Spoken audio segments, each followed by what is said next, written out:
Today I'm going to show you guys how to get perfect white balance in every single video by using a white balance card.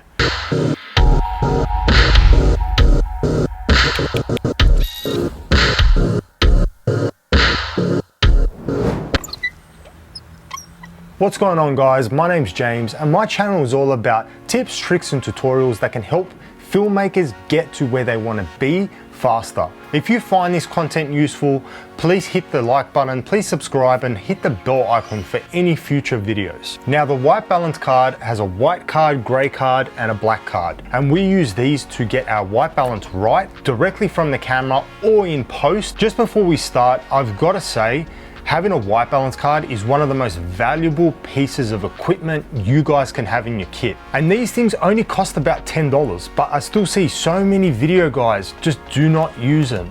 And trust me, they will save you so much time or get you out of a pinch when you really need it most. Now, there are a couple ways that we can use the white balance card. If you have a camera that is capable of taking a photo of something white and then changing your white balance to suit that, then you may use it just like that. Now, if you guys don't have a feature like that on your camera, that is fine. We can then do it in post. But you have to remember, every scene change, every lighting change, you need to hold that white balance card up in front of the camera to be able to capture a nice, clean image of what is white in the image, and then we can go into post and we can adjust our white balance there. So I'm going to show you guys in post how we can get correct white balance, and that is just by holding up the white card in front of our camera before any scene change or lighting change, and I'm going to show you how we can correct for a bad white balance in post and run you guys through the steps to complete this. So this is a clip that I'll be working with, and as you guys can tell,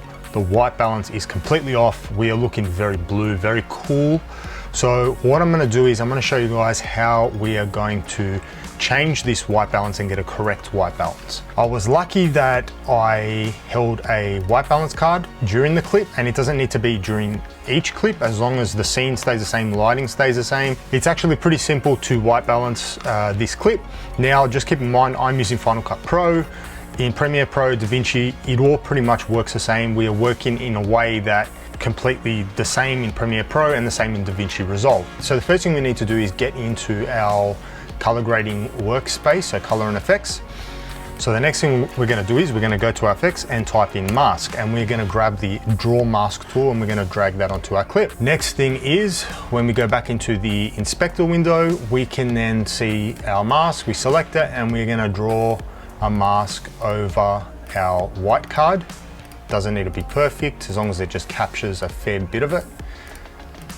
So something like that.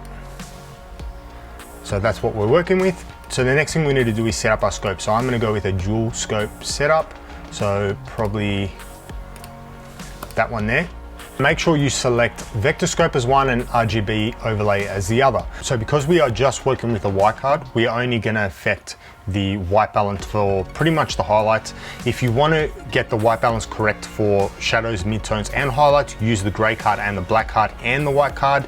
Hold them up one at a time or all together, it doesn't really matter. And then you guys will be able to get the most accurate white balance. But I'm going to show you guys how to do it. So then when it comes time to using the grays and the blacks, you will then just see your midtones and your highlights coming down here as well.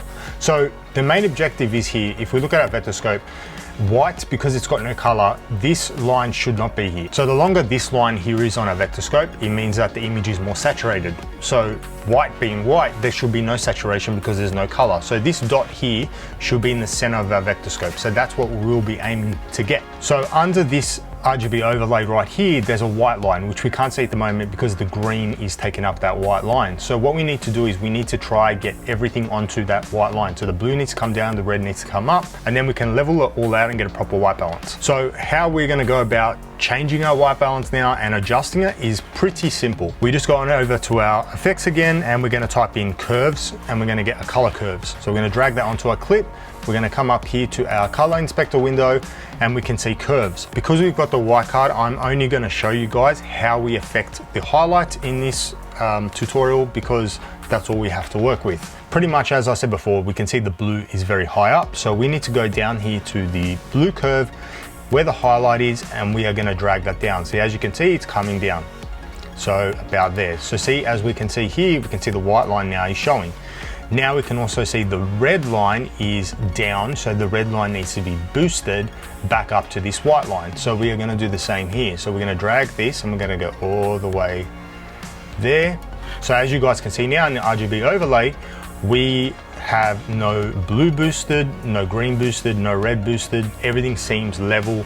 So we should be pretty sweet. And then if we look at our vector scope, our dot now is directly in the middle. So that there shows us that our highlights are now completed.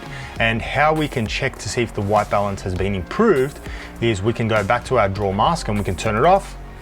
As you can see there, it looks so much better than what it did before. I'll show you guys a before and after. So before, after, before, after.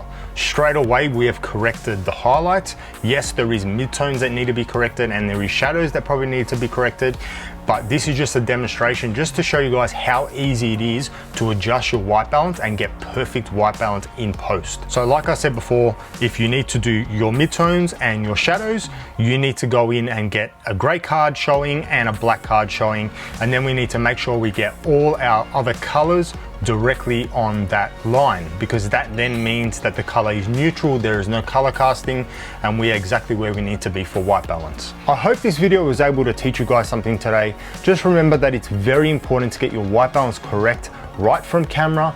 If you cannot get it right from camera, or if you make a mistake, there is ways like I've showed you today that it is possible to correct it in post, but don't always rely on it. Try get it correct in camera, it will make your life a whole lot easier. So if you guys liked the video, please give it a like, please subscribe, and please hit the bell icon for any future videos so you guys don't miss out. And as always guys, thank you so much for watching, and I'll catch you guys in the next one.